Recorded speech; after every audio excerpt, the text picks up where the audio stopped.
ఇది అధ్యక్ష ఒకసారి చూసుకోండి అధ్యక్ష దీని ప్రకారం అధ్యక్ష ప్రభుత్వం గ్యారెంటీ ఇది అప్పుల గురించి చెప్తున్నా అధ్యక్ష ప్రభుత్వం గ్యారెంటీ ఇవ్వని రుణాలు out standing risk weightage guarantee కిందికి రావని చెప్పారు నంబర్ 1 మీరిచ్చిన వైట్ పేపర్ అధ్యక్ష ఇది అసెంబ్లీలో బట్టి గారు పెట్టిన వైట్ పేపర్ అధ్యక్ష వైట్ పేపర్ ప్రకారమైన నిన్న మీరు అసెంబ్లీలో పెట్టిన సోషో ఎకనామిక్ అవుట్లుక్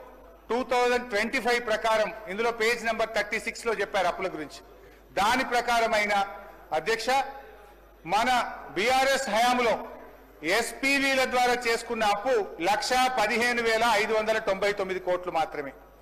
అయితే వీళ్ళు కార్పొరేషన్లు తీసుకున్న అప్పులు కార్పొరేషన్లే చెల్లించే అప్పులను 5% వెరీ లో రిస్క్ కింద చూపించారు సరే 89,569 కోట్లకు వెరీ లో రిస్క్ కింద తీసుకుంటే కూడా 4,478 కోట్లు మాత్రమే అంటే మీరు చెప్పినటువంటి ఈ బడ్జెట్ బుక్ ప్రకారం ఫిజికల్ మేనేజ్మెంట్ కింద మీరు చెప్పిన దాని ప్రకారంగా ఫామ్ D5 ప్రకారంగా బీఆర్ఎస్ ప్రభుత్వం యొక్క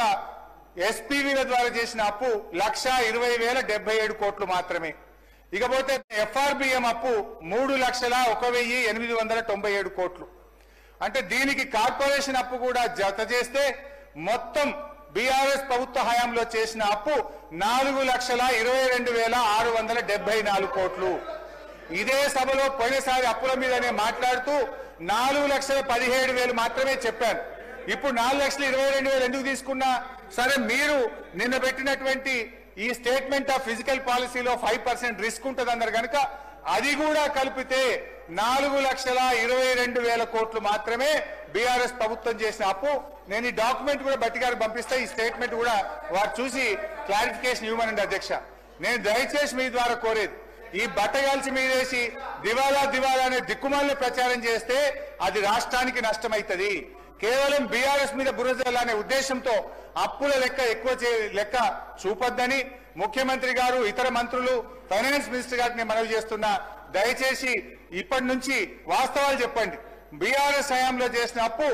ప్రభుత్వం చెల్లించే అప్పు రాష్ట్ర ప్రభుత్వ ఖజానా నుంచి చెల్లించే అప్పు కేవలం 4,22,000 కోట్లు మాత్రమే